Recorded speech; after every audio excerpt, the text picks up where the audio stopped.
Les Rachamim m'appellent Rosh Hashanah, jour du jugement, Yom Hadin. Sur quoi est-on jugé plus précisément? Est-ce qu'on doit avoir peur? Bonjour Gabriel. Alors tu as posé la question par rapport à Rosh Hashanah. Sur quoi on était jugé et est-ce qu'il faut avoir peur du jugement?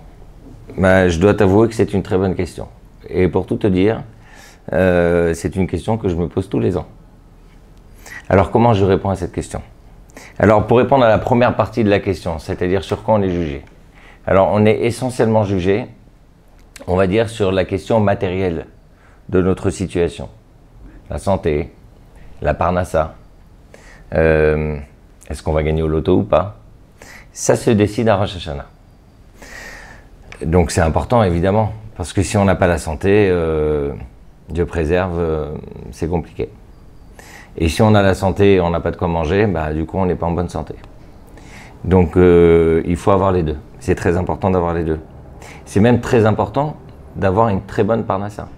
Parce que quand on a beaucoup d'argent, on peut faire beaucoup de mitzvot. On peut donner beaucoup d'argent à la tzedaka. On peut aider beaucoup de personnes qui sont dans le besoin. On peut payer les écoles et l'éducation juive qui coûte très cher. Donc c'est important.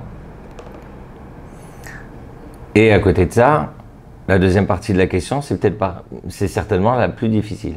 Est-ce qu'il faut avoir peur? Alors je vais te raconter une petite histoire.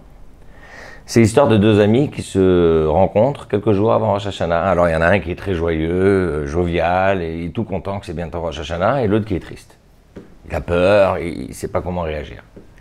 Alors, celui qui est très content, il regarde l'autre, il dit « Mais dis-moi, pourquoi tu es dans cet état-là d'angoisse t'es soucieux ?» Il lui dit « Mais tu te rends pas compte? Dans 4 jours, je passe au tribunal. » Il dit « Comment ça ?» Il dit « Bah oui, dans 4 jours, c'est Rosh Hashanah. Et Dieu va me juger. Et là, on ne peut pas mentir, on ne peut rien faire, Dieu, il sait tout. » Eh ben, c'est le tribunal.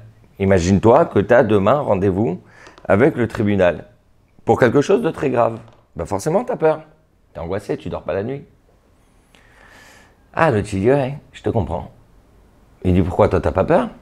C'est pas Rosh Hashanah pour toi ?» Il dit « Si, si. » Il dit « Bah alors, pourquoi tu souris ?» Il lui dit « Parce que moi, je sais qui est le juge. Et le juge, je le connais. Et il s'avère que le juge, c'est mon père. » Voilà. C'est les deux approches qu'on peut avoir à Rosh Hashanah. Il y a certains qui ont très peur de Rosh Hashanah, et je ne vais pas leur donner tort, mais ils ont peut-être oublié un tout petit truc. C'est que celui qui nous juge, c'est notre Père. Et peut-être que c'est l'essentiel même de Rosh Hashanah, c'est de prendre conscience que nous nous adressons à notre Père. C'est d'ailleurs le sens même de la sonnerie du shofar.